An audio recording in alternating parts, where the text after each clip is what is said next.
시대가 많이 변했어요. 어릴 때는 손편지로 마음을 전했죠. 하지만 이제는 카톡으로 모든 걸 합니다. 그 시대가 변하면서 장점과 단점이 분명히 있는 것 같아요. 제가 느낀 건 카톡이라는 수단이 남자에게는 그렇게 친숙한 도구는 아닌 것 같아요. 아무래도 섬세함이나 감정적인 면이 여자가 더 뛰어나서 여자들이 카톡을 더 잘하는 것 같긴 해요. 오늘은 카톡을 어려워하는 남자들을 위해서 여자가 좋아하는 카톡 스킬에 대해 말씀드리려고 해요.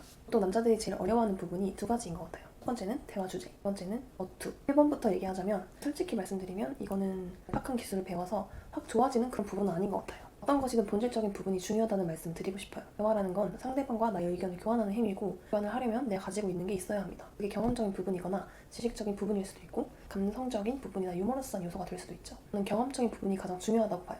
예를 들어서 본인의 일주일 7일을 되돌아봤을 때 조금이라도 특별한 일이나 즐거운 일이 전혀 없다면 다른 사람에게 공유해 줄 만한 얘기도 당연히 없겠죠. 극단적인 예시이긴 한데, 월요일에는 윈드서핑을 하고, 화요일에는 등산을 하고, 수요일은 요트를 타고, 금요일에는 와인 클래스를 다녀온 사람이라면 대화의 소재가 부족할 수 있을까요? 경험과 사진 몇 장만 부담스럽지 않은 방식으로 풀어놔도 상대방은 호기심을 갖게 될 겁니다. 이시처럼 꼭 화려하지 않아도 좋아요. 다양한 운동을 하거나 취미생활을 하거나 독서를 한다거나 삶을 다채롭게 해줄 수 있는 행동을 하고 있는지 생각해보세요. 자신 스스로 생각을 해도 삶이 무료한데 남에게 그런 감정을 전달해주거나 공유해주는 건 불가능합니다. 장기적인 관점에서 본다면 그 차이는 더욱 극명해집니다. 내가 살아온 인생 자체가 남들과 동일하고 아무런 특색이 없다면 연인과 공유할 만한 특별한 순간을 많이 없겠죠. 뭔가 엄청나게 위대한 업적을 이뤄야 하는 건 아니에요. 하지만 본인의 주관대로 어떤 특별한 일들을 열심히 해왔다면 그것만으로도 상대방에게 매력을 줄 수 있습니다. 아이러니한 점은 이렇게 본인의 인생에 집중을 하고 열정을 다하는 것이 카톡 스킬을 익히는 것보다 훨씬 더 이성에게 어필이 된다는 사실이에요. 스스로의 삶에 대한 활력을 불어넣지 않고 카톡 스킬에만 집착을 하는 건 몸 안에 있는 병이 생겼는데 수술을 하지 않고 피부 연고만 바르는 것과 같습니다. 본질적인 해결책이 아니란 거죠. 그래서 제 생각은 이래요. 톡은 생각이나 경험을 교환하고 공유하는 수단일 뿐입니다. 그 자체에 집착하지 마세요.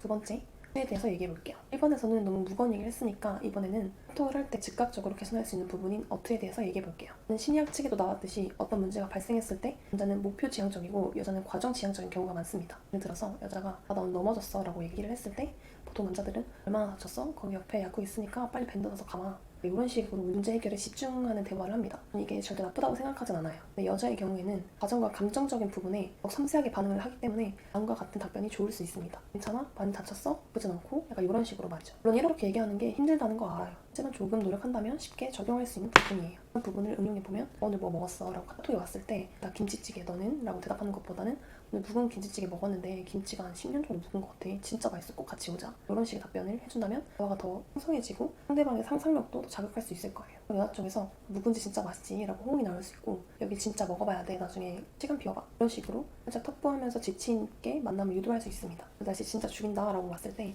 그치 날씨 진짜 좋네 뭐하고 있어? 라고 보내는 것도 좋지만 이렇게 썸트나기 좋은 날씨다 약간 이런 식으로 시각적으로 상상력을 자극하는 메시지도 좋아요. 이런 게 어려운 분들을 위해서 팁 하나 드릴게요. 모든 사람이 한 번씩은 들어봤지만 실천하지 못하는 내용이기도 합니다. 잘 기억하세요. 바로 육하원칙을 이용하는 건데요. 육하원칙은 다들 알고 계시듯이 누가, 언제, 어디서, 무엇을, 어떻게, 왜입니다. 그래서 여자들에게 가장 반응이 좋은 건 어떻게와 왜입니다. 어떻게와 왜를 구체적으로 풀어내는 방식입니다. 나 운동 왔어 라고 카톡이 왔을 때 뭐라고 하면 좋을까요?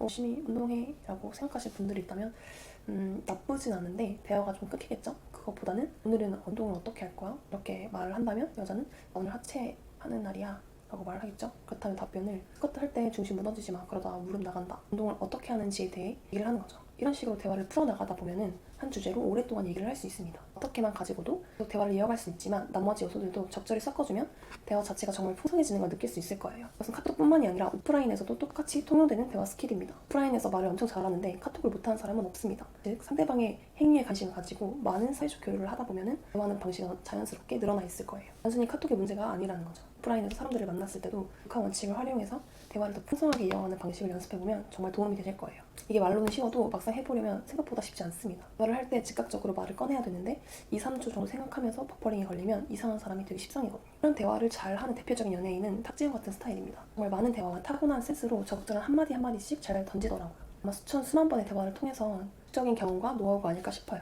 하루아침에 바뀐다는 생각은 버리시고 이 팁을 가지고 많은 연습을 해보세요. 오프라인에서의 대화가 중요한 이유는 또 있습니다. 카톡은 말씀드렸다시피 그냥 도구일 뿐이에요. 결국에는 만남을 하고 호감을 얻는 것이 궁극적인 목표 아닐까요? 카톡에서 아무리 대화를 잘 했다고 해도 오프라인에서 그 모습이 안 나온다면 오히려 효과가 날 수도 있어요. 그러니까 평소에 스스로가 말을 잘한 사람이 되도록 노력하는 게 맞는 방향인 것 같아요. 그러다 보면 카톡은 자연스럽게 해결이 될 테니까요. 어떤 문제든 본질적인 부분에서 접근을 해야 확실하게 해결이 됩니다. 몇몇 연애 유튜버 분들은 이상적인 카톡 스킬을 행위처럼 팔기도 하시는데 그런 건 연애를 못해서 절실한 사람을 두 번 울리는 행위 같아요. 그런 마법 같은 묘수는 없습니다. 모든 일이 그렇듯 우리는 정확하게 파악하고 올바른 방향으로 꾸준히 노력하는 게 좋아요. 노력을 하기 싫어서 도망친 길에 황금은 절대 존재하지 않습니다. 조심하세요. 그럼 오늘 다들 샤워하시고 바깥 세상으로 나가세요. 그리고 부딪히세요. 그럼 오늘도 잘 자요.